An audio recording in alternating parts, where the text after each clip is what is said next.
Sir Edward Pellew himself to see you, sir.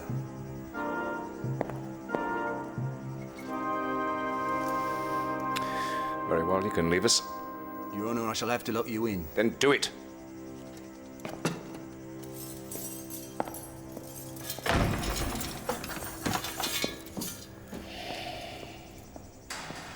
That it should come to this.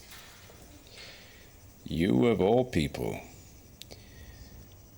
It's good of you to come and see me, sir. This is not a social call, man. Good God, sir. In a few hours, you'll be on trial for your life. And unless there are extenuating circumstances, you'll hang. Hang in front of the entire squadron. I believe it was our duty to restore order and discipline aboard ship, sir. Order and discipline, black bloody mutiny, sir. That's what the charge is. And against a captain who was a hero of the Nile and the Battle of Cape St. Vincent. One of Nelson's own, dear God. It was for the good of the service, sir. Hero or not, we were headed for disaster.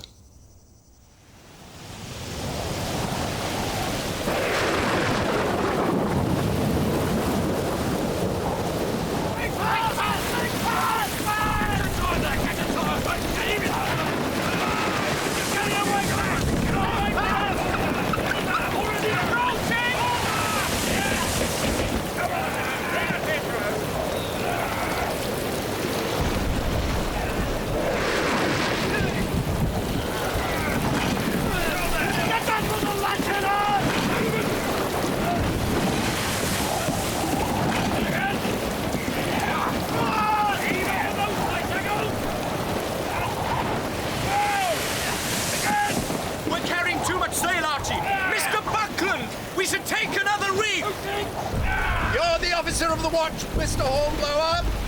It's your decision. Row that cleat! If this keeps up, we'll be aloft before long, I warrant you. That'll sort out the men from the boys. Oh, God. Don't worry, kid. Stick with me. You'll grow up as better as the rest of us. Mr. Welland, my respects to Captain Sawyer. Please inform him we're about to shorten sail. Aye, aye, sir. Matthews, hands aloft to double reef that main topsail. Aye, aye, sir. Oh, yeah. Come on, lads. Come on, Randall. Come on, you little one. Get up there. Up there. Come on, lad.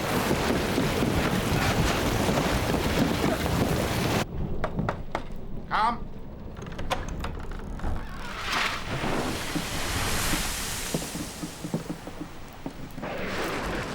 What brings you to interrupt my fruit, Mr. Welland? Captain Sawyer, sir. Come on, boy. We won't eat you. I don't believe Dr. Clive and I have enough room left for you, young midshipman. Couldn't manage another thing. Mr. Hornblower sends his respects, sir, and to inform you he's shortening sail.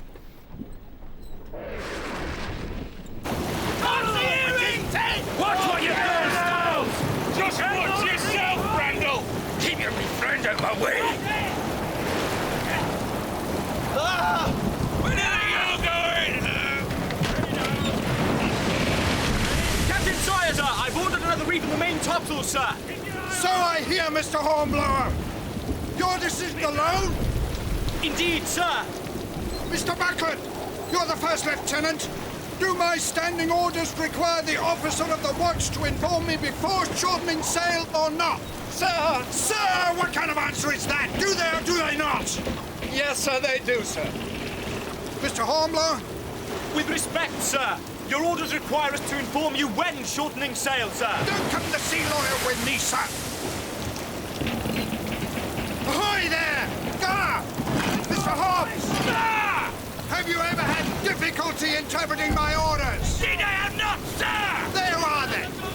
A gunner has no trouble understanding my orders. What do you say to that, Mr. Hornblower? My apologies, sir. I must have misunderstood. The excellent men of your own division, are they not? Perhaps by teaching them a lesson, you'll learn something of your own. But, sir, it was I who made the mistake. Get to it, you lowers! The last man off the yardarm gets a flogging! A dozen at the gratings for the last man on deck! Out my way, laddie! Come here, boy!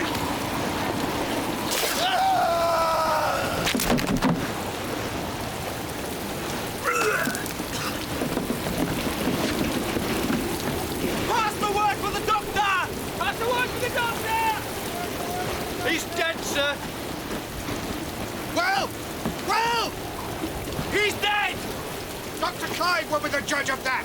Doctor! Dead, sir.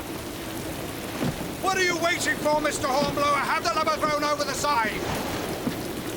Do you hear, Mr. Hornblower?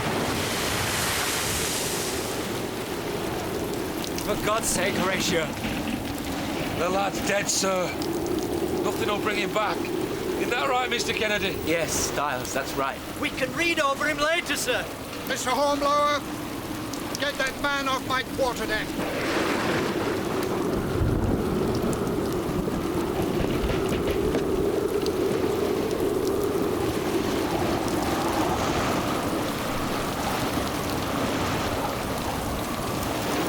Aye, aye, sir.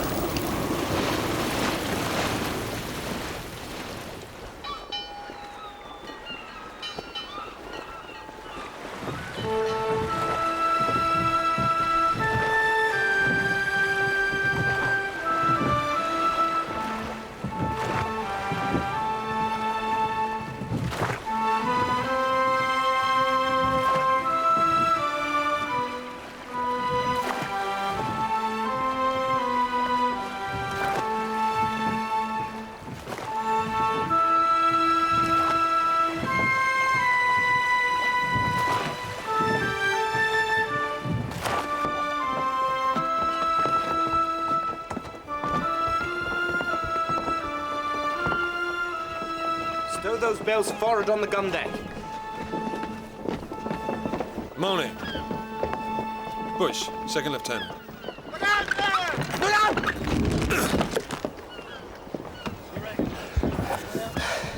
Hornblower, third lieutenant. Interesting welcoming ceremony, Mr. Hornblower. My apologies, Mr. Bush. Are you quite all right? Nothing damaged but my pride, I think. Hey there, you at the stay tackles. Mind what you're doing. Mr. Hobbs, keep an eye on your men there. Aye, sir. Mr. Hobbs, lay aft here.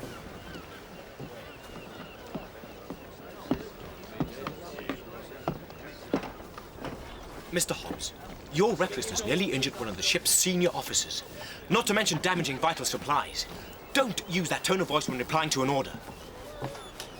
Aye, aye, sir.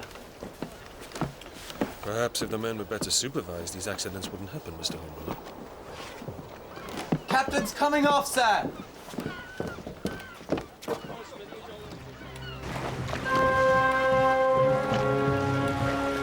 Quite right. Run forward and tell Mr. Buckland. Bosun's mate, side boys, lively now!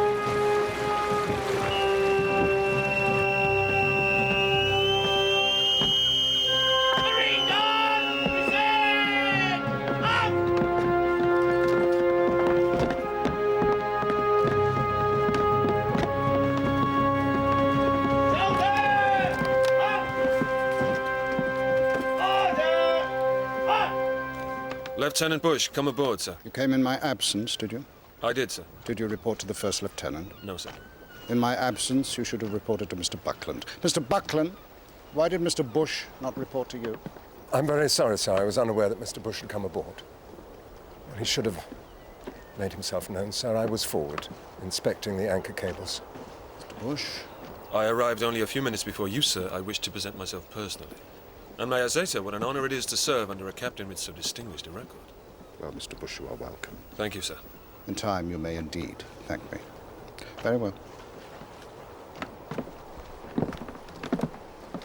You don't know Captain Sawyer, then? I know his reputation. As a fighting captain or as a man? What are you implying, Mr. Kennedy, sir. Fourth lieutenant. Well, Mr. Kennedy, I don't think I much care for your tone, sir. Mr. Kennedy was merely making conversation. Weren't you, Mr. Kennedy? Now let me show you the wardroom. Very good of you.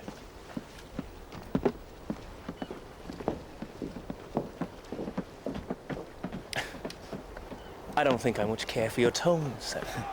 What an honor to serve under a captain with such a record, sir. That's enough, Mr. Wellard.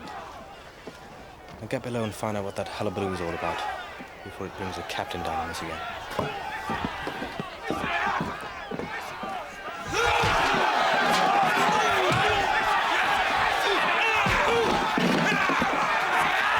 Yeah, push the little bugger off the yard arm. Who cares?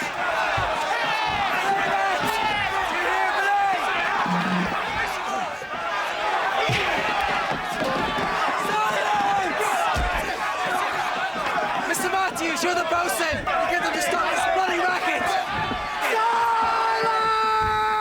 Silence! Right, what's going on here? You, Randall, what's all this? A settling little difference of opinion, you might say.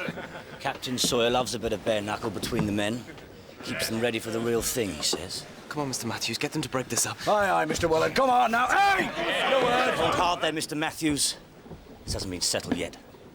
The captain wouldn't like it if he knew we were interfering in the men's sport, would he? Captain doesn't need to know, does he, Mr. Hobbs? Yeah, not unless some little toady says... Hey! Randall, break it up now. Make me, little boy. Sir! Randall! You call him sir! Any man! Any man, Mr. Hobbs, who thinks differently had better remember the punishment for disobeying a superior officer. Tell them, Matthews. Death, sir. Indeed, death. And best you all remember it.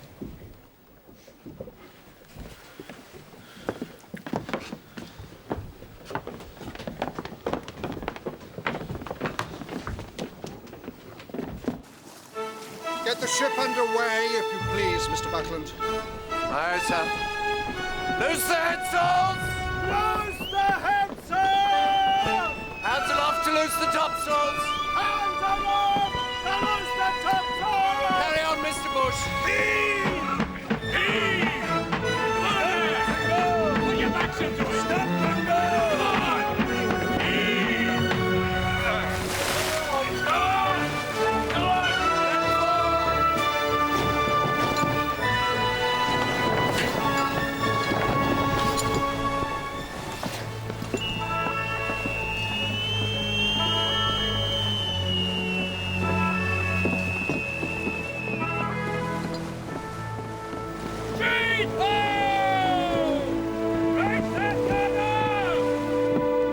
Sir Hornblower. Sir, Set a course to weather the Lizard and then southwest, sir. weather the Lizard and southwest it is, sir. South by west to quarter west. South by west to quarter west, sir.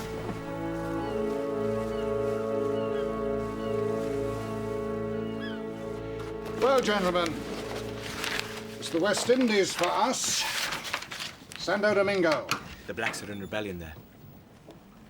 Very good, Mr. Hornblower. Very good. Gentlemen, we can certainly rely on Mr. Hornblower to keep us abreast of current events. Yes, a slave rebellion. They're uprising against their Spanish masters, started by that damn dangerous French revolutionary nonsense. Liberty, fraternity, stupidity. You're not a revolutionary, are you, Mr. Hornblower? Indeed, I'm not, sir. No. We know how to deal with them in His Majesty's ships, don't we? Santo Domingo, gentlemen. There's a nest of Spanish privateers right here in Samana Bay, menacing our trade through the Mona Strait. It's our task to clear the vermin out. That's a far cry from Napoleon, sir, but we've 10 times more chance of action than with the Channel Fleet. Not so, Mr. Bush? That's so. Now, there's a man after my own heart. And plenty of action you shall have, Mr. Bush. Along with an abundance of yellow fever and ague, eh, Dr. Clive? Putrid fever and poisonous serpents, sir. Tropical heat, bad water. Hurricanes and shipworm. When were you last in the West Indies, Mr. Buckland? Sir, Answer the question. When were you in the West Indies, Mr. Buckland? I regret to say, Never. You were never in the West Indies. That's when you were in the West Indies, Mr. Buckland. Hurricanes and shipworm. Not a day's sail from Plymouth and you're out of your depth already. Am I not right, Mr. Bush? said, isn't that right?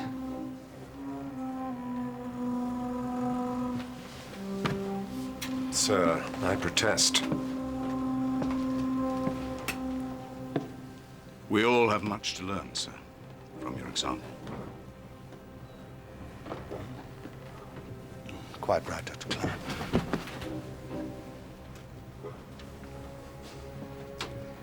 Hurricanes and shipworm. Gentlemen.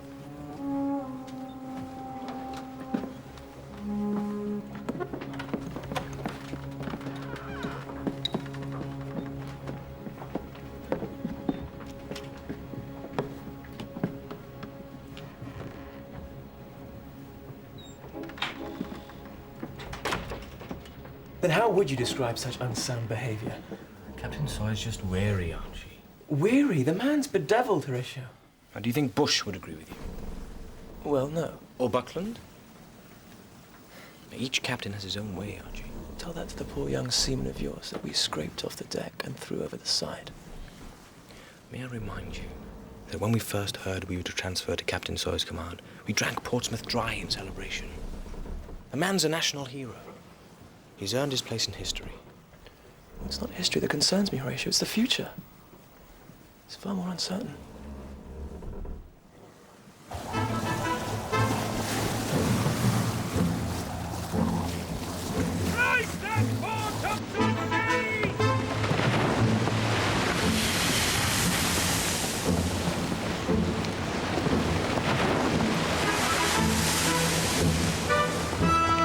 She sails well. Yes, she loves a stiff breeze.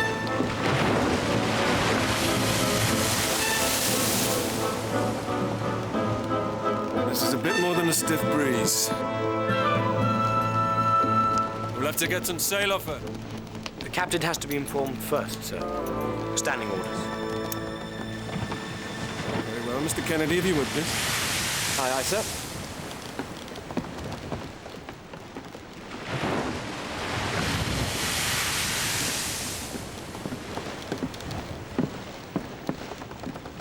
You want to take a reef, Mr. Bush? Yes, sir. With your permission, sir. Very good, Mr. Bush. Call all hands. All hands! All hands to reef topsail! Man the halyards and reef tackles!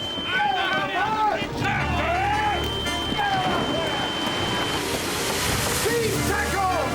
Haul! Jump back into it!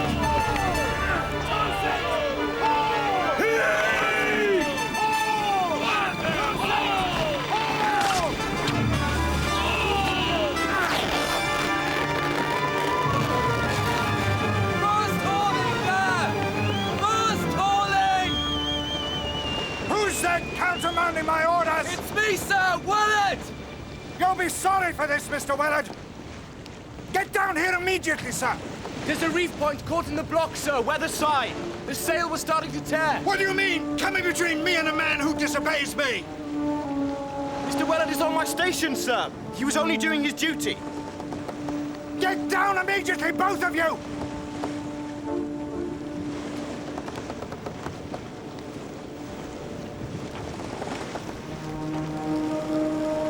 Mr. Bush, be so good as to send a hand to clear that reef tackle. Aye, sir. You there! Lay aloft and clear that tackle! Get below, Mr. Willard. You too, Mr. Hornblower.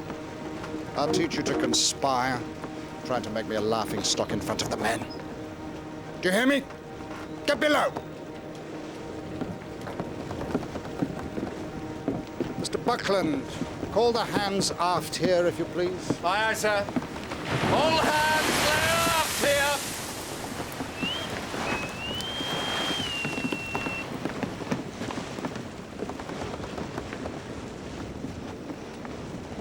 I know where loyalty is to be found, men. I've seen it. I see it now. I see your loyal hearts. I watch your unremitting labors as I watch everything that goes on in this ship. Traitors meet their just deserts, and loyal hearts get their rewards. We'll splice the main brace! A ton of rum to every man! And to every boy! Rum. On the forenoon watch. They'll be drunk as lords.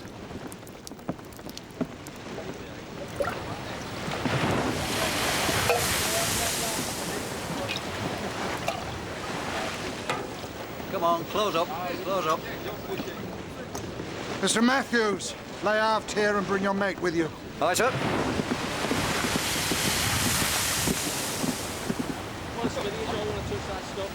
Give me your raven, Mr. Matthews.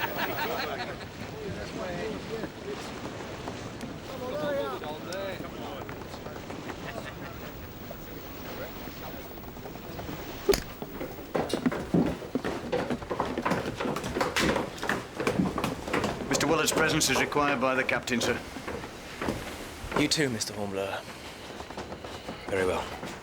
I don't like it, sir. The lad were only doing his duty. No way out of it, Matthews.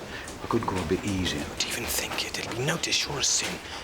It'll only make things worse. No hard feelings, Mr. Willard. I've seen a beating, sir. I believe I will stand it well enough. Good man. Come on, then. Let's get it over with.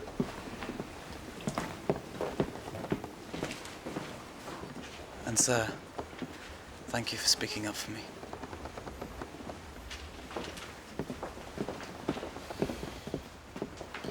It's an injustice, Horatio. It's discipline, Archie.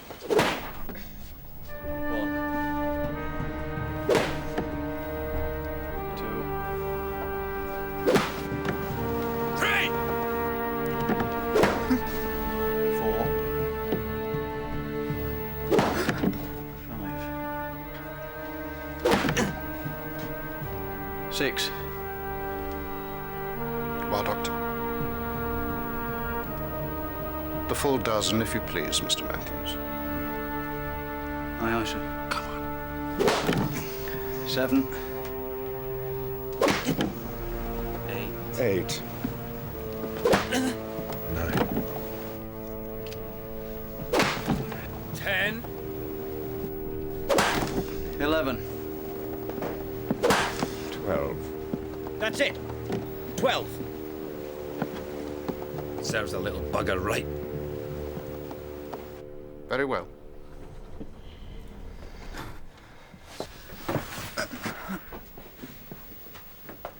The dishonorable part of Mr. Wellard has paid the price for his dishonor.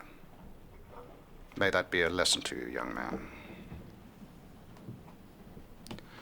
Now, Mr. Hornblower, your punishment. You think to be a colluder and corrupter of your juniors and to walk away scot-free? Were that the case, sir? No quibbling with me, sir. Were you still a midshipman, I would flog you like we have Mr. Wellard. Your position, however, dictates a more imaginative approach. You are on continuous watch for the next 36 hours. And I would remind you that an officer caught sleeping on duty is subject to the most rigorous penalty of the Articles of War. And you know what that is. Yes, sir. Then God help you if you're found asleep.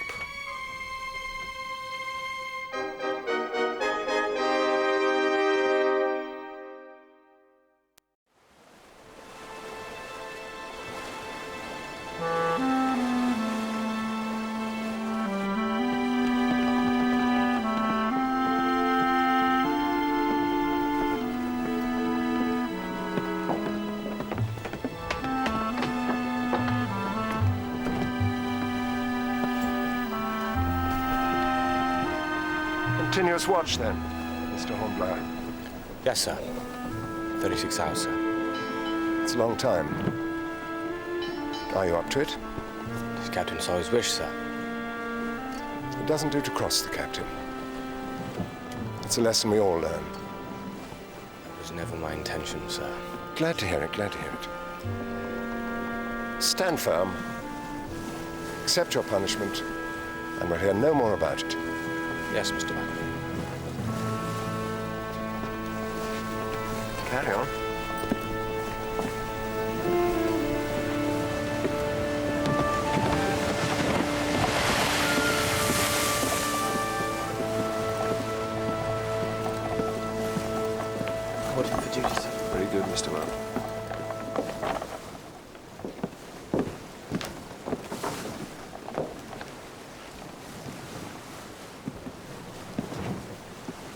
Mr. Wellard. Those sand glasses need to be run against each other. Aye, aye, sir. Mark off each minute on a slate, or you might lose your reckoning. Concentrate on the task in hand. It'll help to keep your mind off the pain. Thank you, sir.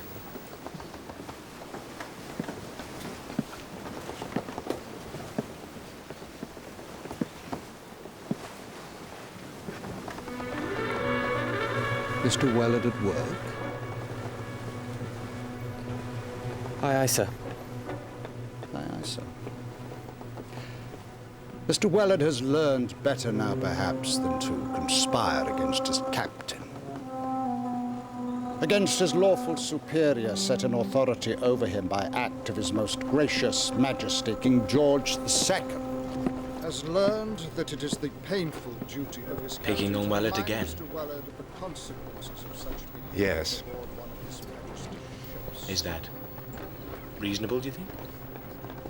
I don't see where reason comes into it.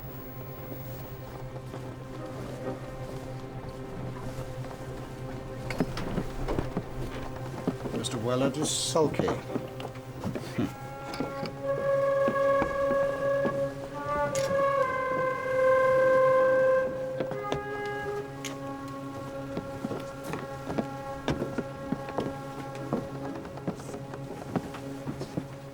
So you decided to hold me up in derision in front of the hands?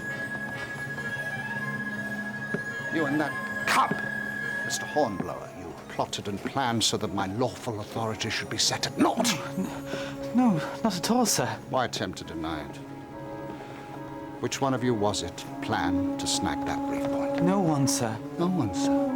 How can that be? No one. It was a plot. So you pretend to be busy to hide your face because of the guilt that is written upon it. You think to deceive me? I gave orders that Mr. Wellard should test the glasses against each other, sir. You are sadly mistaken, Mr. Kennedy, if you believe there is any good in this young fellow. Unless, of course, you are part and parcel of this infamous affair. I was merely observing, sir, that he was busy only because I told him to be so. What do you say, Mr. Bush? We can rely on your judgment, I'm sure. Boy knows nothing, sir. Doesn't know the bob stay from the spanker boom. Oh, no, Mr. Bush. You're too honest. I knew at the moment I first saw you. You don't understand these poisonous young reptiles. We must dredge the truth out of him. Oh, yes. Get below, Mr. Wellard. I'll have it out of you, by God, I will. Quartermaster, run forward and get Mr. Matthews to lay aft here and his mate. Aye, sir. Another dozen, and he'll coo like a dove. We must intervene. The captain is master of the ship.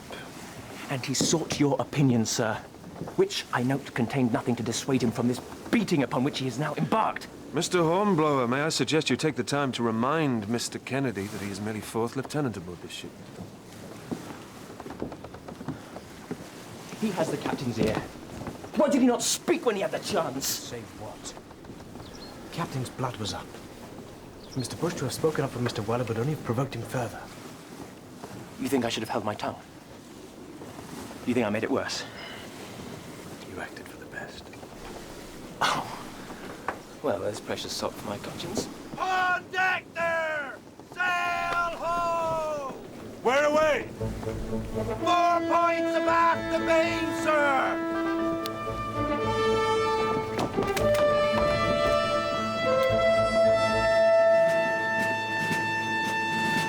Run aloft with your glass, Mr. Kennedy. See what you make of it. Aye, aye, sir. Matthews. Hello. We're wanted aft. What now? Bring your kit. Oh, hell. Not another one. Who is it this time? Young Wellard again.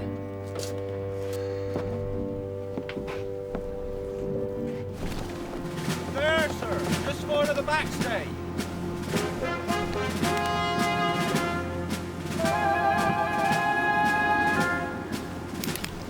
frigate! 36 guns! She's cleared for action! 36, eh? Shall we inform the captain, sir? She's catching us fast. Stab the lion on his prey. Rather you than me, Mr. Bush. I'll go, sir. No. No need, Mr. Hornblower. 36 guns to our 74. They'd never dare. There's 2 of them! 2 frigates! Damn. Let's change the odds a bit.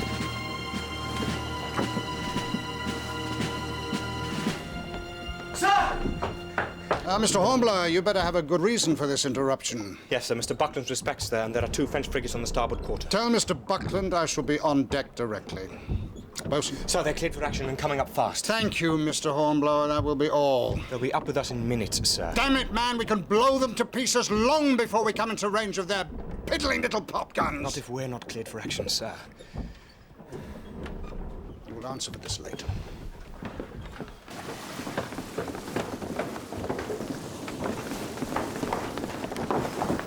We thought perhaps, sir, that,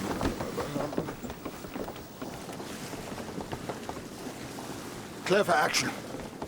Clear for action! Damn you! Beat to quarters!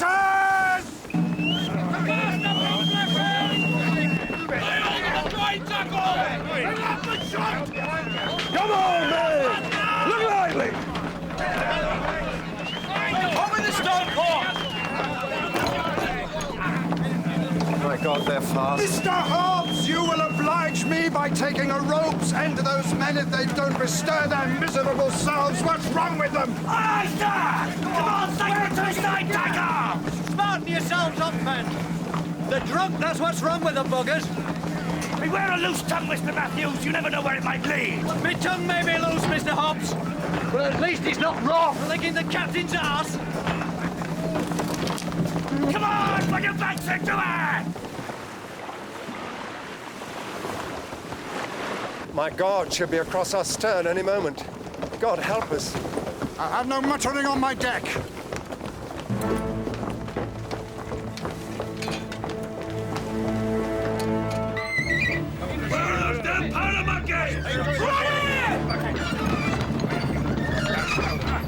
First part of monkey to the stern, chest, if you please, Mr. Weller. Aye, sir. Put it on the side. Mind that tackle! You think we'll be cleared in time? God knows. If this crew weren't such an ill-disciplined, drunken rabble, we would. That's not what I asked. Nevertheless, it's the point at issue. Oh, mind that, damn it!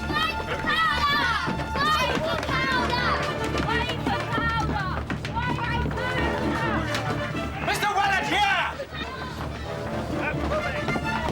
Sir, if she shows any signs of bringing her guns to bear, you're to shout it out immediately. Aye, sir. Come on, look lively! Load!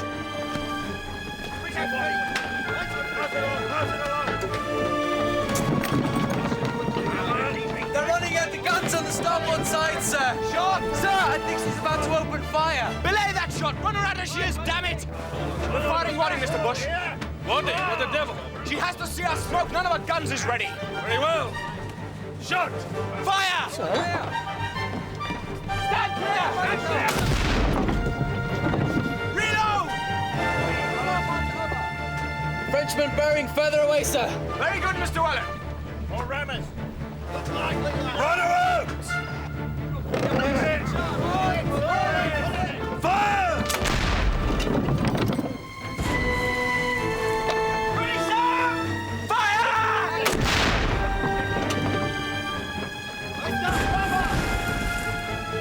She's running off now, sir.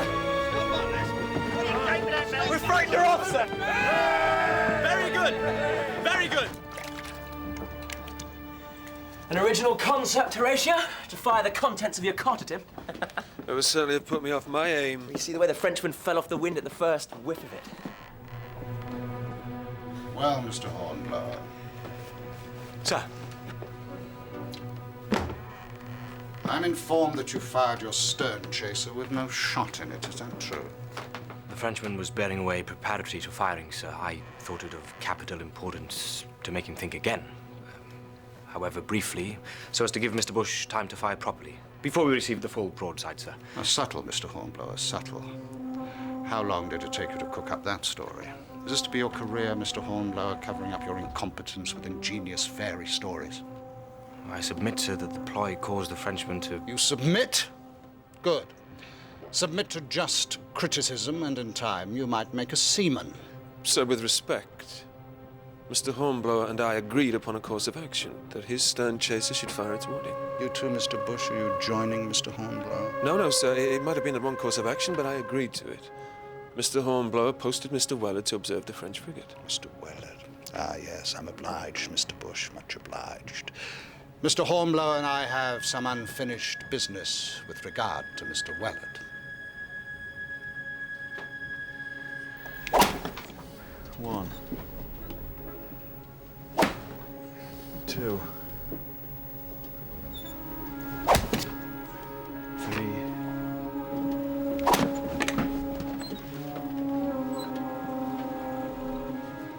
Four.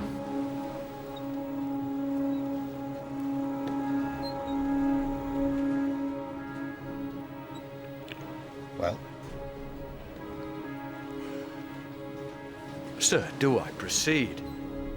Well, it's quite straightforward, Dr. Clive. Mr. Matthews has beaten Mr. Wellard insensible. Does he continue? Punishment ended.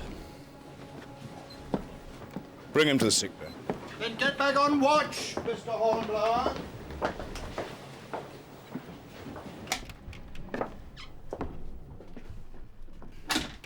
Mr. Hornblower.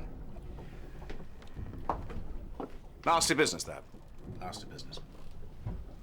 But then again, boys have been beaten since history began. It would be a bad thing for the world if ever boys should cease to be beaten. That may well be your medical opinion, Dr. Clive. But I can see no useful purpose served by thrashing a young boy within an inch of his life. Come, Mr. Hornblower.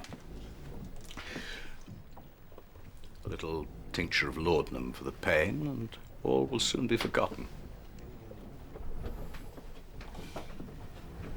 Forgotten, maybe, Dr. Clive.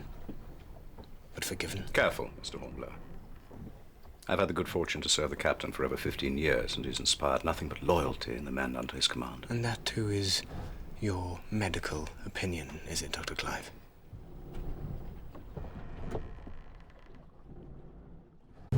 Article 19. If any person in or belonging to the fleet shall make or endeavor to make any mutinous assembly upon any pretense whatsoever, every person offending herein and being convicted thereof by the sentence of the court-martial shall suffer death. And if any person shall utter any words of sedition or mutiny, he shall suffer death. And if any officer, mariner, or soldier shall behave himself with contempt to his superior officer, or shall disobey any lawful command, every such person shall suffer death. And I'll have you all know that these articles apply to my officers as much as to anyone else. Carry on, Mr. Buckland. Aye, sir. Division officers! Dismiss your divisions! Dismiss! Dismiss! Dismiss! Look lively there! Mr. Buckland, sir. Half-duty Sunday today. Double rum for all these good men.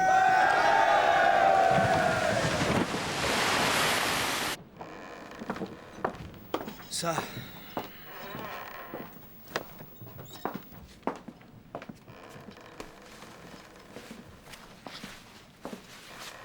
Extra rum for the crew. This rule applies to my officers. Yes. It's an interesting method of fostering cooperation in the crew. Have you ever come across it before? No, I most certainly have not. Perhaps Captain Sawyer's methods will prove consistent in the end. Perhaps it's only an impression. What? The erratic nature of his command. How do you find it? Erratic. Most erratic, to say the least. Thank you, sir. I needed reassurance that I was not misjudging the captain's mental powers. Not at all. That is to say, Probably not. I suppose it's a matter for Dr. Clive to pronounce on. That would be the appropriate course, yes. Good evening, gentlemen.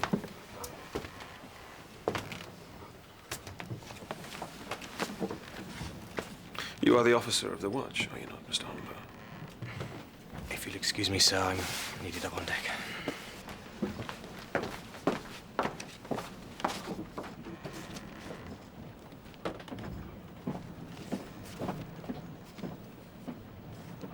Mr. Rook. Well, waste not, what not. Put that back.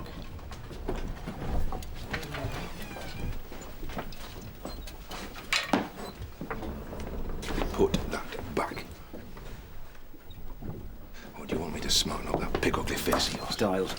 Randall. Put it back.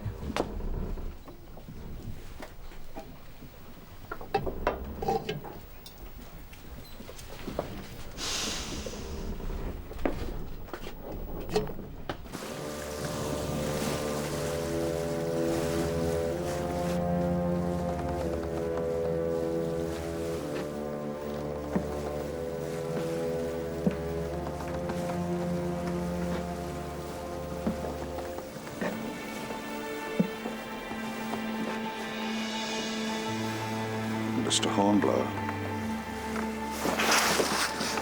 Well rested, I trust. Sir. Asleep on watch. You're as good as dead already. I'll take you out and hang you by the neck. Unless... I do believe your life is in my hands. You fear me, sir? I've always held you in the highest regard, sir. Indeed. I was once like you, young, intemperate, a danger to fellow officers. You would shoot me where I stand. Sir. Here. Captain Sawyer, please. Don't trifle with me, sir. Shoot me. Stop that! You too, Dr. Clive. Is there no one I can trust? You should be in bed, sir. Give it to me.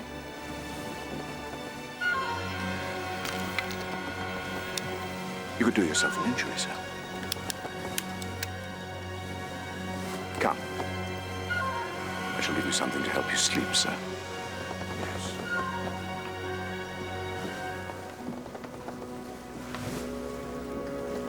Your life is in my hands.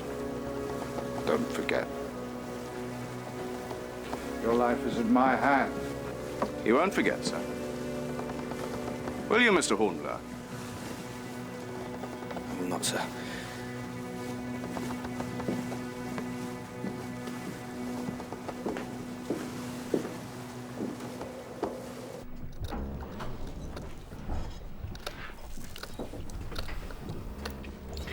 You'd do well not to let Randall get to you. But he's so... Hey, you're bosun's mate now.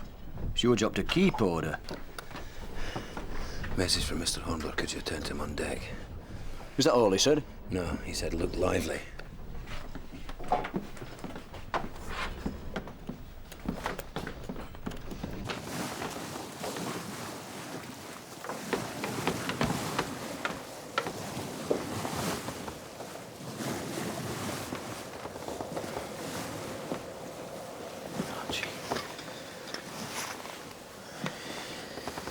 Long night. Oh, time is only the half of it.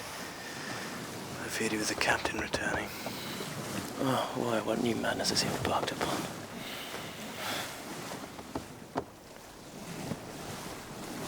What can we do for you, Mr. Hobbs?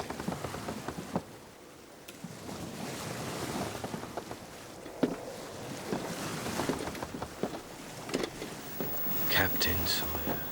I've never seen a man so unstable in his mind. He wants to die, Archie. Then let him. My fear is that in doing so, he'll delight in all of us dying with him. What now, Hobbs? It's Matthew, sir. You wanted to see me, sir?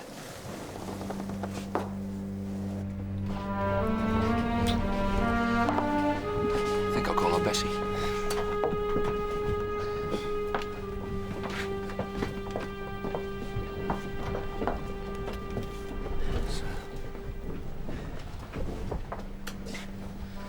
Bit of unfinished business, Styles. You're not so tough without your mate Matthews around, are you?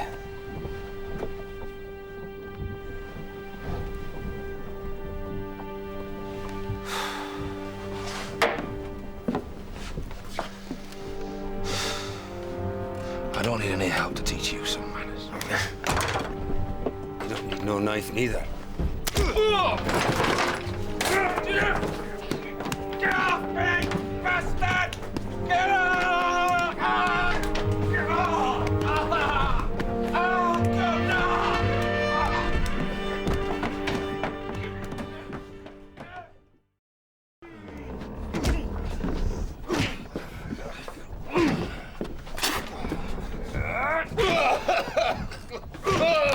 Should have realised I'm being sent on a wild goose chase, sir. Damn you! My God, you pay for this. Now put him in irons.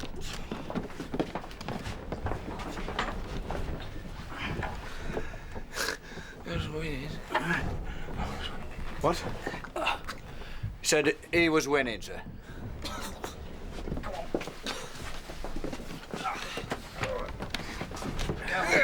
Now take him to the sick bay.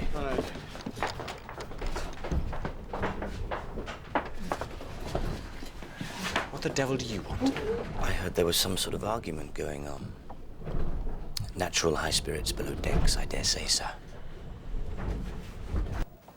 I therefore ordered Randall to be placed in irons, and Styles, who they'd kicked almost to death. You exaggerate, Mr. Hornblower. There he stands, large as life. You're too squeamish. I've noticed that about you. I dare say, sir. Styles, if you would, please.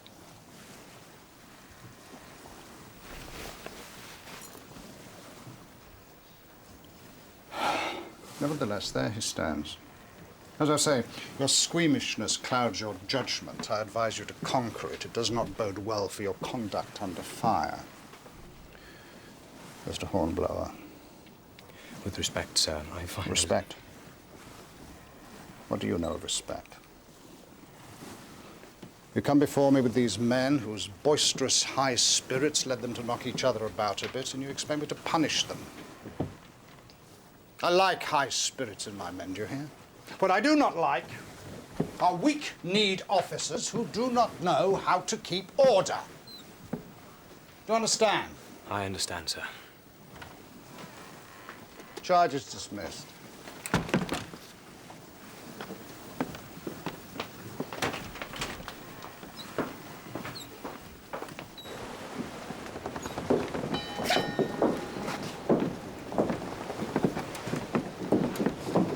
Well? Charge is dismissed. Believe me now, do you?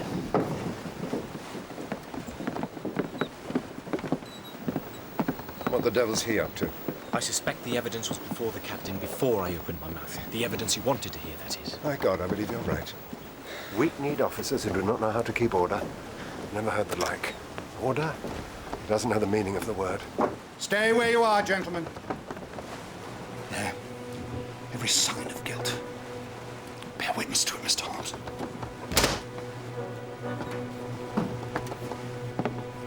Stand still! A mutinous assembly, I believe. No, sir. Did you give me the lie on my own quarterdeck? Plotting, whispering, scheming, now treating me with gross disrespect? I'll see that you regret this, Mr. Buckland. I intended no disrespect, sir. Again, you give me the lie. Mr. Bush, I'm disappointed in you. Why did you not see fit to report this mutinous assembly to me? I wasn't aware of them, sir. I was helping Mr. Willard take a new site. Mr. Willard. Of course. He will be in this too. You will be in trouble with these gentlemen, Mr. Willard. You didn't keep a sharp enough lookout, did you, boy? I doubt if you have a friend left on the ship. But later for you. The lieutenants first, as their lofty rank decrees. You, Mr. Hornblower, you will resume your continuous watch for a further 36 hours, and these 3 gentlemen can report to you when every watch is called. Aye, aye, sir.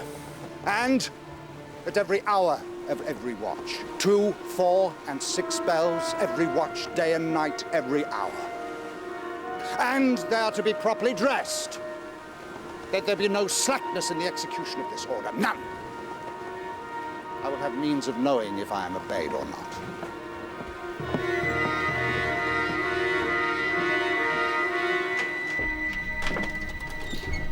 Dr. Clive. Mr. Buckland. Mr. Buckland. May I rely on your confidentiality? Good, good, good. The captain. The captain. Do you think... How would you describe his mental powers, his mental state? I would not presume to describe my commanding officer's mental state. You can't have failed to notice his management of the ship. I would not presume, Mr. Buckland. I advise you not to either, sir. Ambition is one thing. Ambition? What do you mean? I'm talking about the indiscipline of the crew. The ship is barely manageable.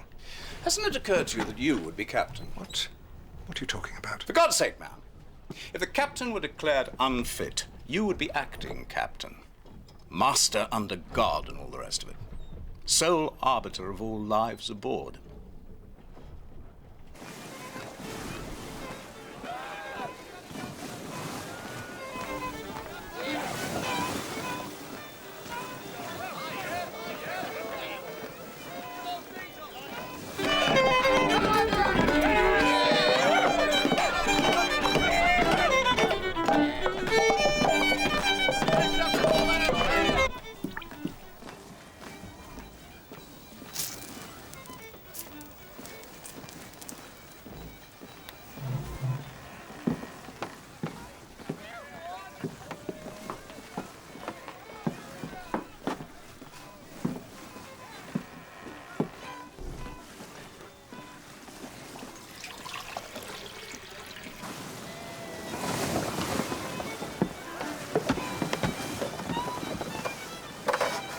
Sir?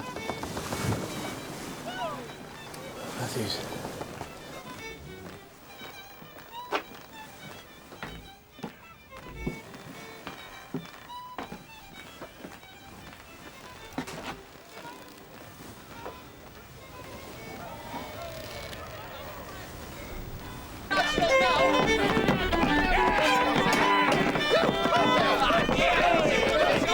How many hours is it now, sir? 35. Well done, sir. Managed 19 hours myself once before I collapsed. Dead on my feet, sir. What happened then? The captain was a kind man, sir. Gave me a dozen lashes and let the whole matter drop. Pray God I was fortunate. Indeed, sir. Not that it'll... Let us hope not, Matthews.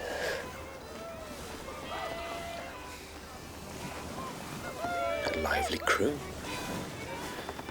Not all, sir. Some of the men don't like it no more than I do. Watch your tongue, Matthews. Sorry, sir. I speak for a third of the men, sir.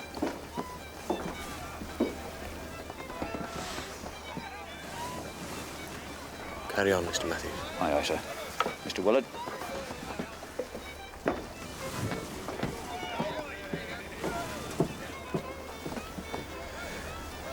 You understand your duty, Mr. Willard? I do, sir.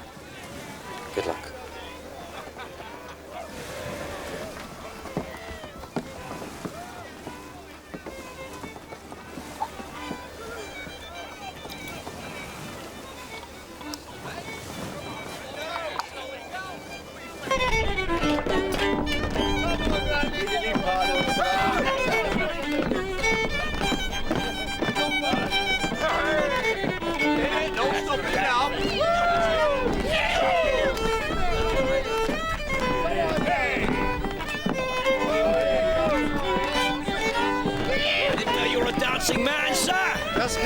forward, you!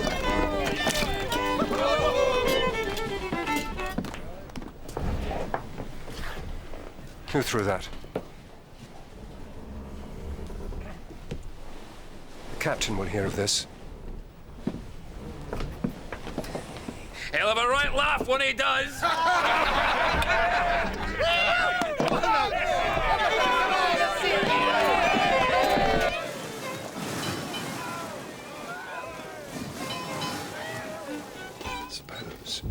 Suppose we declare him unfit for command. Suppose we put him in irons. We'd have to be quick and sharp about it, if we do it at all. He'll call on the hands, and they might follow him and... Suppose we were quick and sharp about it, surely there must be some chance. Sir. Horatio, listen.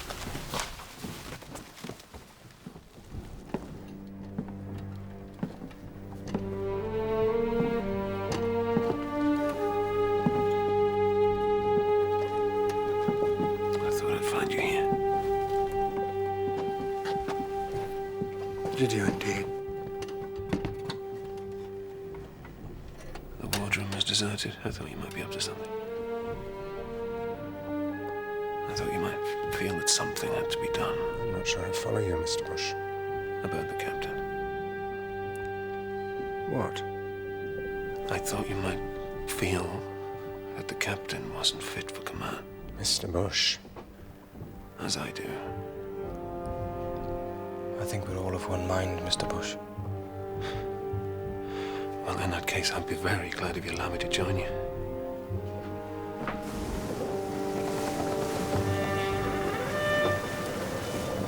Mr. Wellard. I was expecting to see Mr. Hornblower on watch. Call of nature, Mr. Hobbs. Ah. Well, I'll just wait a moment for his return.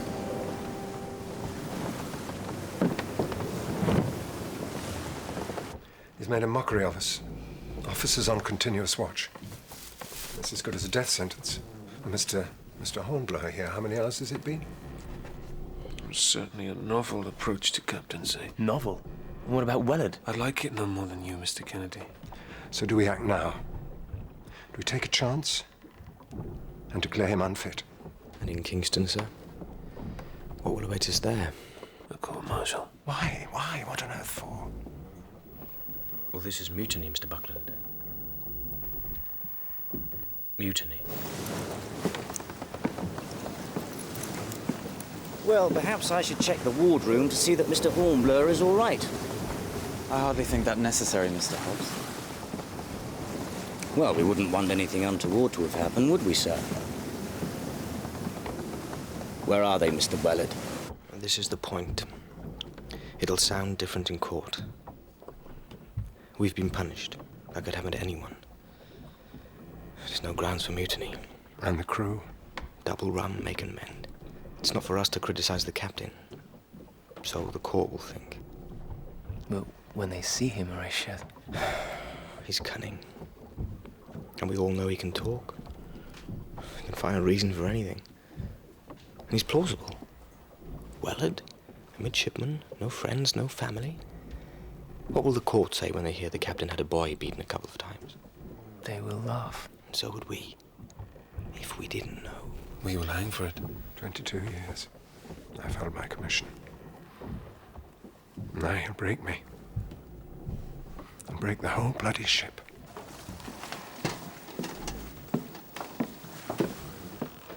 Sir.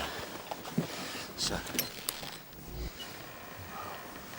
Hobbs. You said to tell you, sir. Yes, who? Lieutenants Hornblower, Bush, Kennedy and Buckland. Yes. Not on watch, sir. Nor in the wardroom. And I thought... Yes, by God, so do I. Pull out the guard! Sir? You heard me, Sergeant? There's mutiny brewing, bloody mutiny!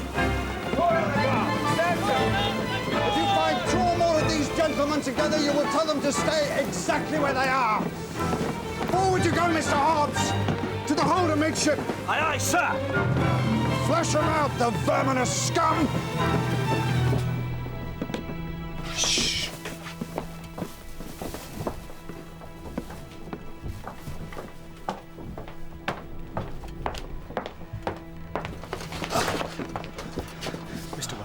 Why aren't you on watch? The captain said he's coming. God, holy God.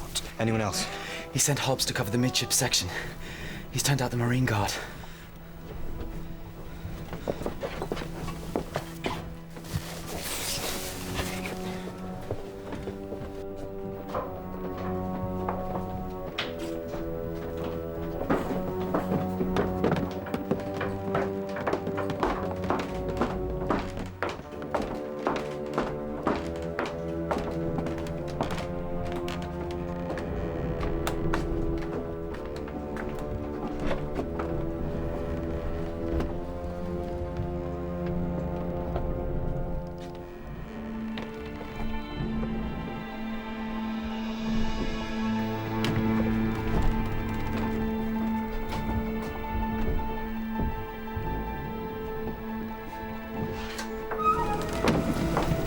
Mr. Welland, come with me. You three get forward and scatter when you're on deck quickly now.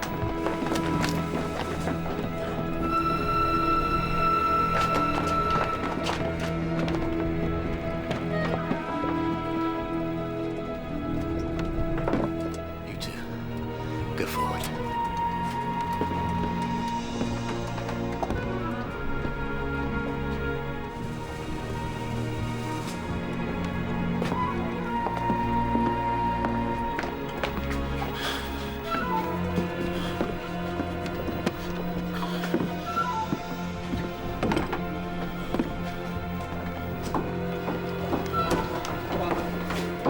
Come on!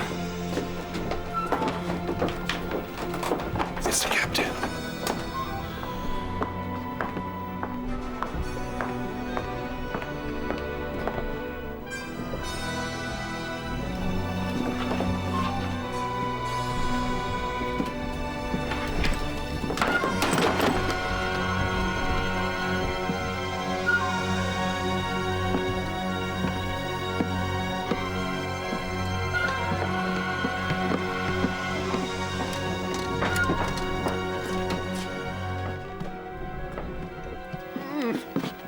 Help me here.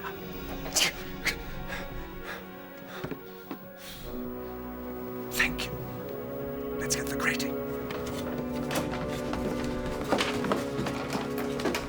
Mr. Welland, this way.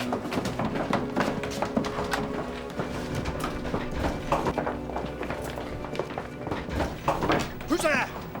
It's me, Hobbs, sir. Where are they? They're around here somewhere. Let's split up here.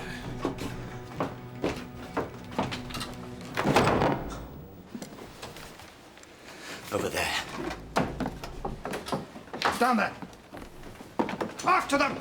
Hurry! Hurry!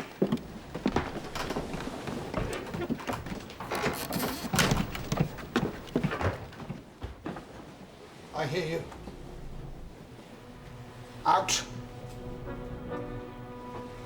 Out. Or do I shoot you where you stand? Run. Go on, get out. Stay where you are!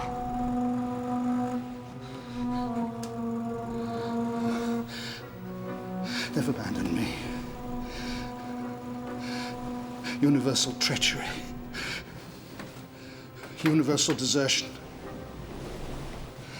My men. Where are my true men?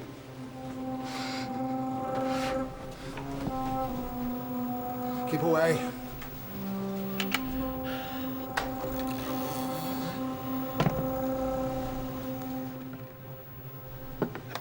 Sir? Keep your distance.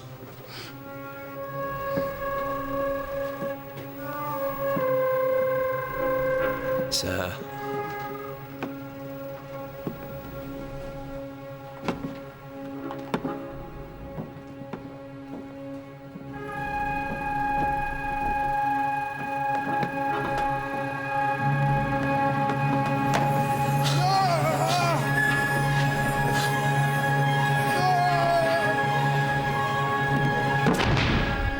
How long was that? Come on.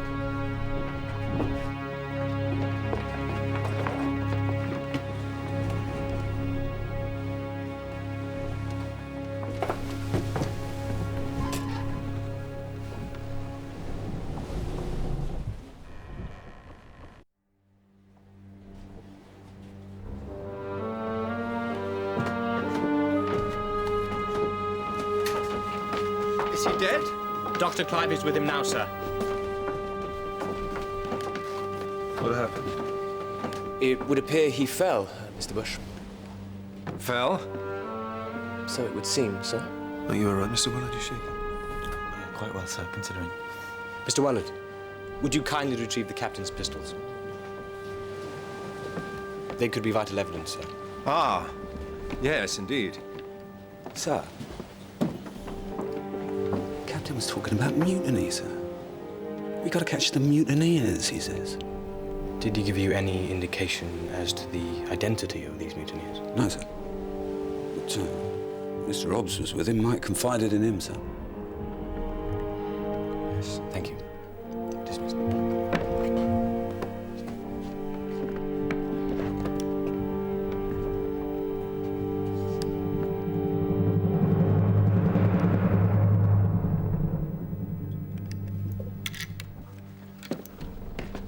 We need to sway him up. Yes, very well. Mr. Bush, get a tackle rigged. Right, sir. Mr. Hornblower, Mr. Kennedy. Mr. Hornblower, about this accident. Sir. Never mind, no, never mind, it'll keep. Sir? Thank you, Mr. Willard. Lift him together now. Steady.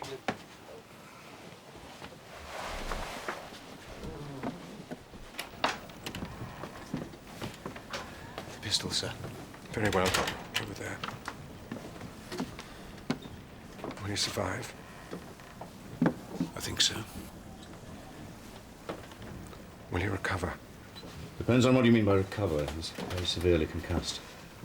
I think what Mr. Buckland means is will he recover sufficiently to resume command? Impossible to say. His skull's intact. That's all I can tell you.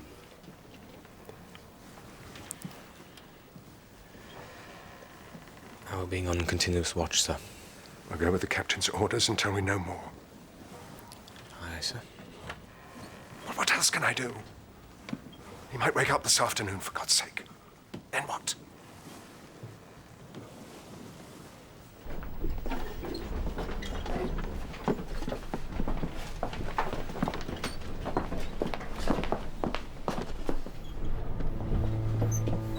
Out of my way, please, Mr. Hobbs. I don't seem able to move. Awkward, isn't it? Can't be helped. Though, you can help me, sir. In what way? Well, I was wondering what happened to the captain. And I fancy you know exactly what happened. Get out of my way or I shall report you.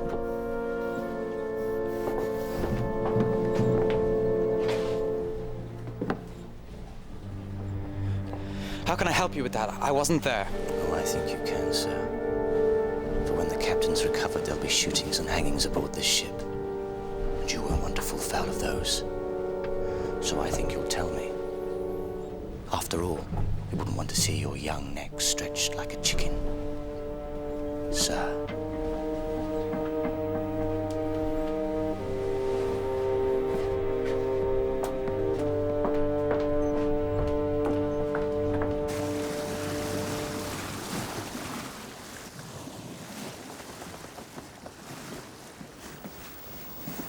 I don't like it. I don't like it at all. Mr. Buckland, we didn't do anything. Perhaps not. We all know what was said. Yes, but to no effect. The events overtook us. That does not mean that I'm comfortable with it. We did nothing other than consider our options in those circumstances. Fate intervened, Mr. Buckland. And the air smells all the better for it. The captain's incapacity is not a matter for celebration, Mr. Kennedy. Unless and until Dr. Clive pronounces otherwise, I would remind you that he is still in charge of this ship.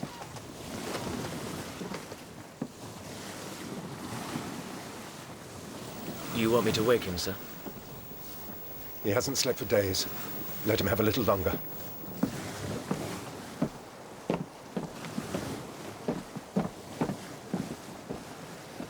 I don't envy his position. He's the one that would have to assume command. I bet the responsibility weighs heavy. Why don't you get some sleep, Mr. Kennedy? I'll stand watch for you. Thank you, Mr. Bush. but I will share the watch with you. Very well.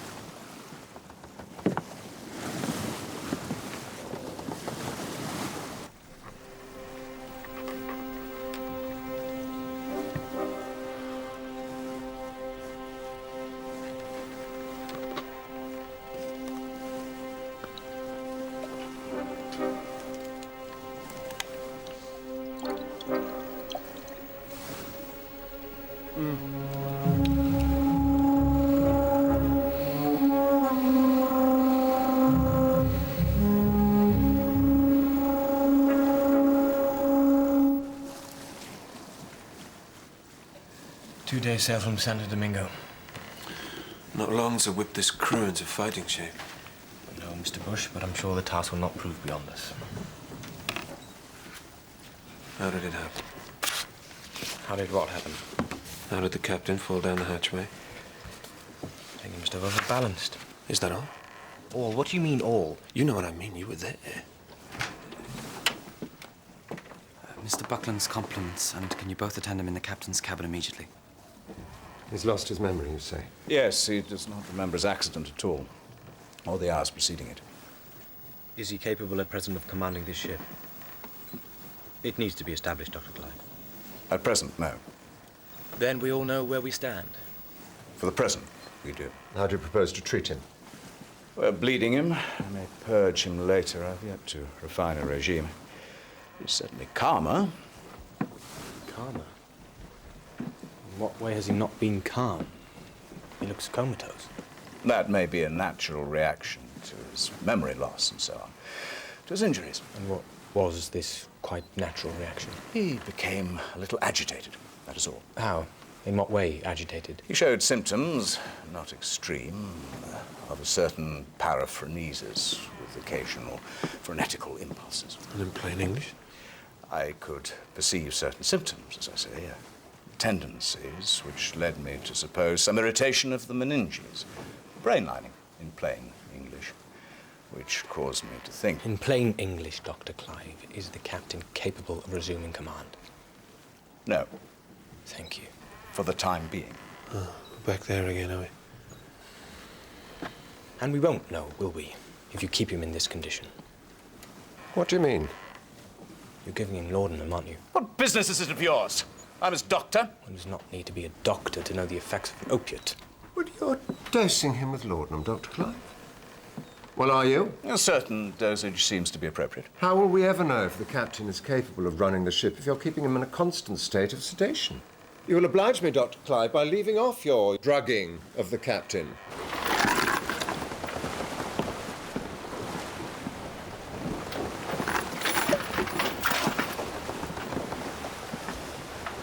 I do believe a bit of bruising about the face improves your looks.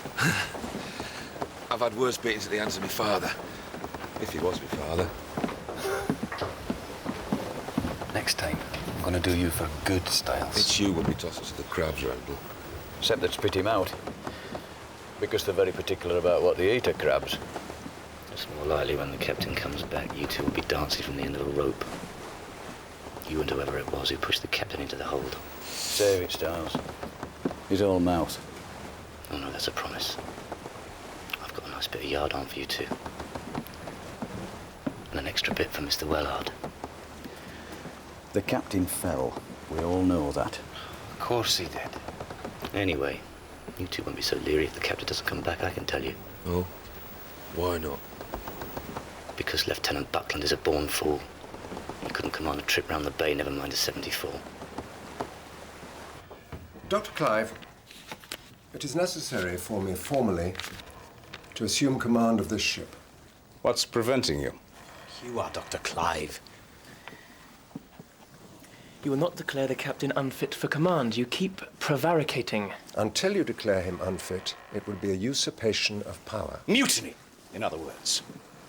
Why are you so frightened of the word? You don't seem frightened of the fact that someone may have shoved him down that ladder and nearly killed him. That's what you should be concerning yourselves with, not the niceties of taking over. Dr. Clive, this is hardly helpful. Helpful be damned! I served with him in 3 ships. I know him. The man's a hero. You're drunk, damn it. You're drunk.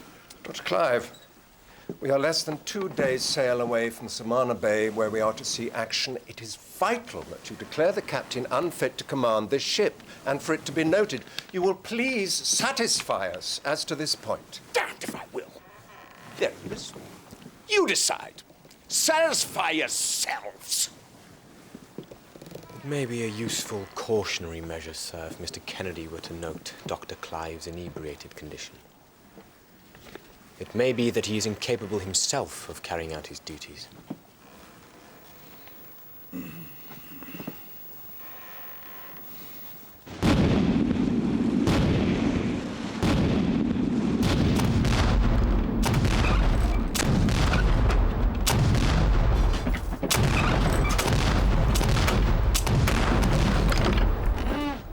Too slow, gentlemen! We need to be faster when we engage the enemy! All this other gun crew will be blown out of the water! Right, let's show these bastards how it should be done, eh? Reload! Reload! Gun ready, Mr. Hornblower! Run it out! Gun ready, Mr. Bush! Run her out! Fire! Fire! 1 minute 35, Mr. Bush, to my 1 minute 28. Better! But not good enough. Reload! You're a hard taskmaster, Mr. Hornblower. We'll make a crew out of them yet, Mr. Bush. Much better, gentlemen. We're getting there, sir. You unwell, Mr. Hornblower? No, sir. But I have a request, sir. He wants to do what? That's what he said. Well, I've heard of that. Come and look at this.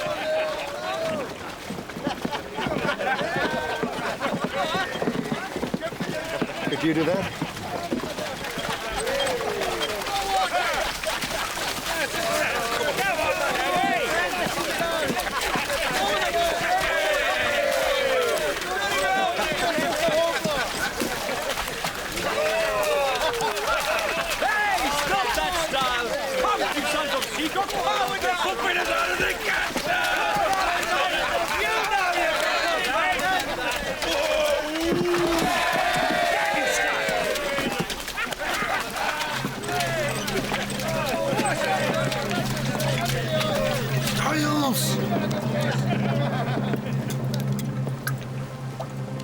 This is my ship, not a public bathhouse. Mr. Buckland, you will arrest Lieutenants Bush, Hornblower, and Kennedy. Sir. Arrest them, unless you care to join them. Very well. Sergeant Whiting. Sir, come along, gentlemen.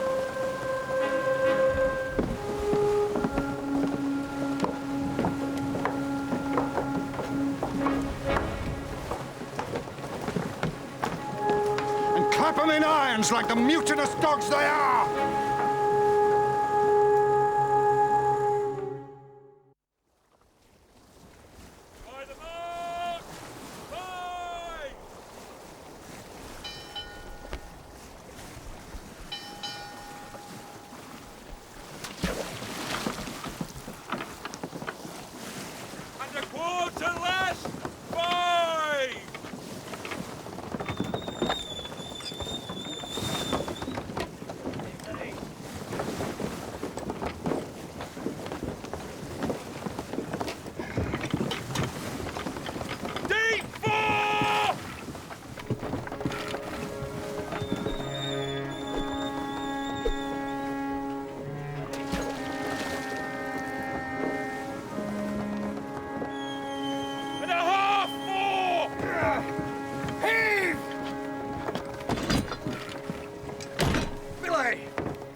It's no good, sir. We'll never bring the guns to bear. The fort's too high up. Sir. Get away, get away.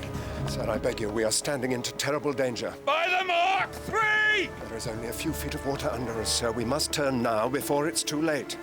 No, I don't want to. I want to fight them. Then at least let me release the other lieutenants. Without them, there will be no one to command the guns. Oh, no, you don't, Mr. Buckland. I know what you want. They'll stay just where they are.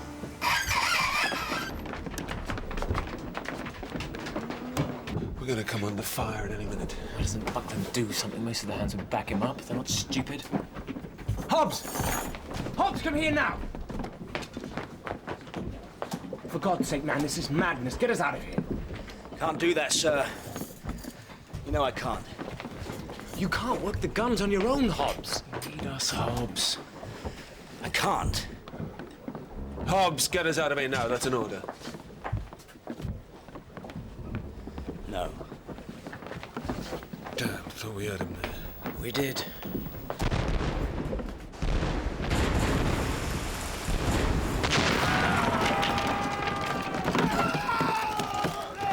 That's it! That's more like it! Return fire, Mr. Buckland! We cannot elevate the guns enough, sir! I said return fire! Oh, by God, I will!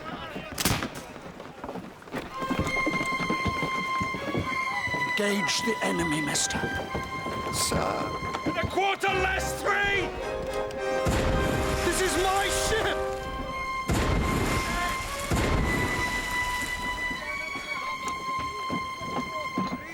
Fire.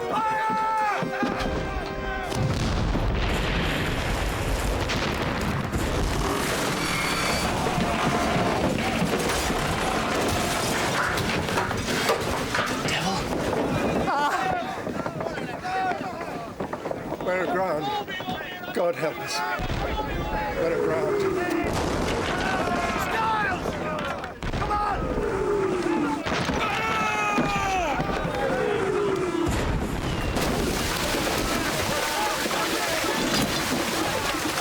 Heated shot! They're using heated shot! I wouldn't worry, Mr. Kennedy. We'll drown long before we burn.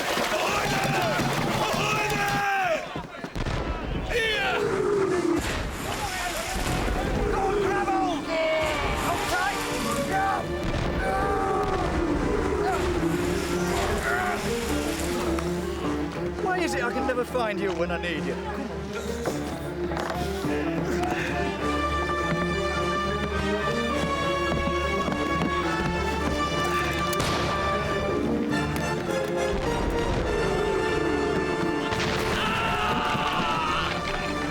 Get Clive. Get the doctor. And tell him to bring a straitjacket.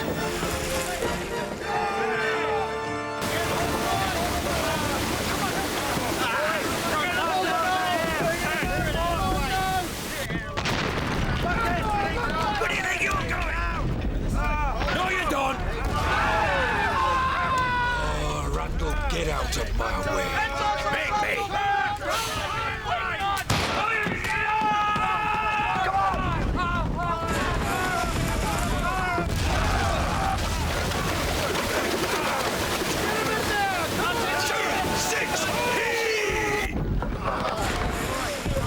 Hold him down! Mr. Buckland's compliments, and will you please come to the quarterdeck? My respects to the first lieutenant, but no, it's impossible. See why, surely. The captain said he's not himself. Is he wounded? No, sir, but... Well, these men are. Now, pass me that sword.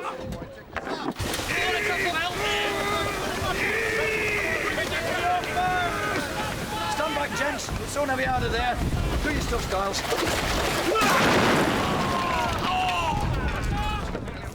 Thank you, Matthews. Now find the carpenter and get that hole plugged up. Then meet us up on deck.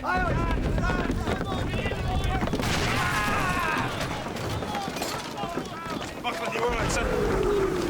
We're aground. Fast aground. We'll have to get her off at the anchors. Where is the captain, sir? He's gone to Earth somewhere. I've sent young Wellard to look for the doctor. Where the hell is he? We'll need to get a cable out through a stern port. Well, Matthews can do that, sir. I'll take a boat and stand by under the stern to take the cable if you'll bring the anchor round in the launch. Mr. Kennedy, command the capstan. Very good. Stars, you come with me.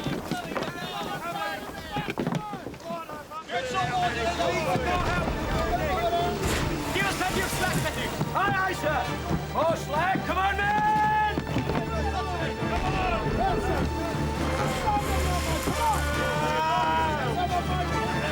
Now give way together! Sir, if you please, the captain was in a very bad way. I do beg you to go to him. In the minute. In a minute. More ligatures.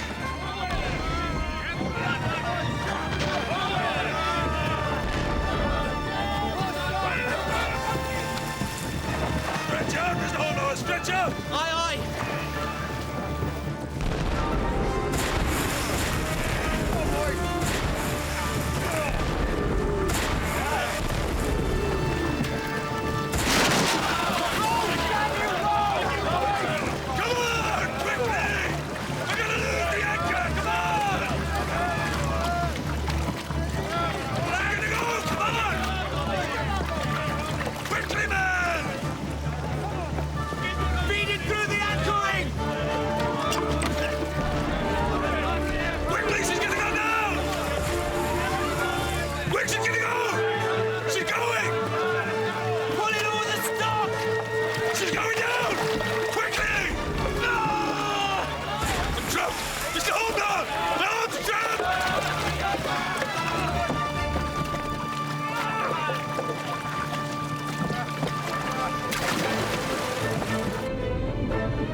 They pushed me. That's what they did.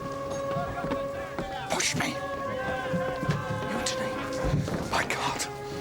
It is mutiny. Come on, man! The ship's at stake! Heave in! Heave and wake the dead!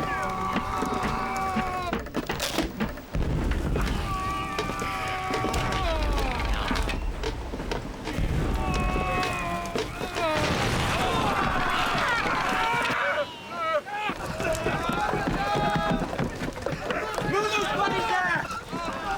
Stay to your post! Get out! Come on!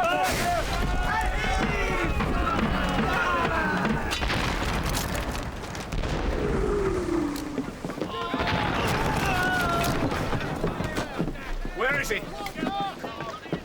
Where is he? He's over there somewhere. Mr. Willard, find Sergeant Whiting. Bring him here with 4 of his men. Quickly now. Aye, aye, sir.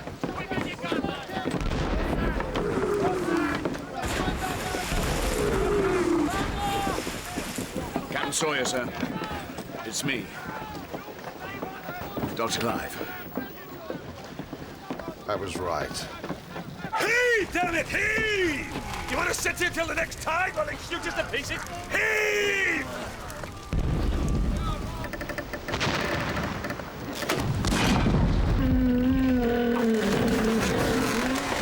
Did you feel it? When the guns fired. It must have broken the suction. Double shot the guns. I'll tell Buckland. Double shot the guns! Mr. Hornblower, what's happening below? If we miss this tide, we're finished. Mr. Bush's compliments, sir. We're about to fire every gun double-shotted. We can't elevate the guns enough even to hit the fort. Recoil may shake us free, sir. There he is. He's one of them. Mutineers, all of them. You're under arrest for mutiny and treason. Now, Sergeant Whiting, do your duty. The priority is to refloat the ship, sir. What? So we should, yes. Mr. Wellard, my respects to Mr. Bush. Tell him to carry on. Stay there, you puppy! I give the orders here! Mr. Wellard, if you please. Aye, aye, sir. Do your duty, Sergeant. Damn your eyes, do your duty, or by God I will. Dr. Clive, is the captain fit to command this vessel? No, it's not as simple as that. Arrest him! Dr. Clive, if you continue to prevaricate, we shall all die here. I'll count to 3. Sir, I beg you. 1. Dr. Clive! 2. You're endangering the ship, Sir Dr. Clive! All right, yes. 3.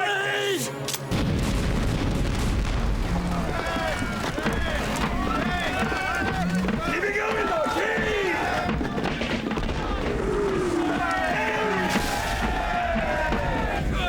What happened? Sergeant Whiting, the captain has been declared unfit for command. Please disarm him and escort him below. Going up! Stand by the sheet! Horatio, what's going on? The doctor has finally decided that the captain is unfit to command. He was under duress. Did you or did you not declare the captain unfit for command? You're being threatened with a pistol, for God's sake. By whom? By the captain. Come on, man, move it! Take him to his cabin. You'll swing for this. You all will. Tell me, Mr. Hornblower. Sir. Did you know that the captain had fired his pistol? No, sir. Oh, I see. We were hard aground, sir. We were as good as dead already. You just took a gamble. They seemed reasonable enough odds, sir. Ready when you are, sir. Mr. Bush? You're in command of the Renown now, sir? Yes. Very well. Let's get the ship underway before the Dons sink us. Raise sheets and tags! Helm hard and larboard!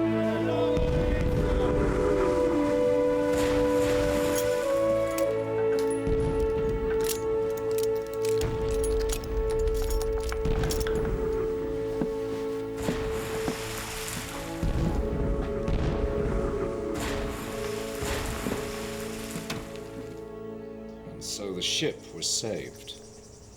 Yes, sir. It was Dr. Clive's opinion that Captain Sawyer was unfit to command? Reluctantly, yes.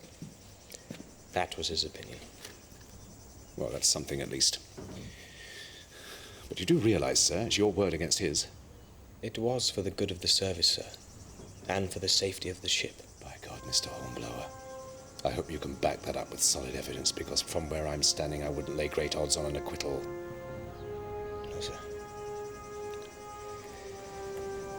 I'm afraid you're right. So you say Captain Sawyer's condition was due to falling down the hatchway? That's what seemed to push him over the edge, sir. It's a very interesting choice of words, Mr. Hornblower. How did the captain come to fall?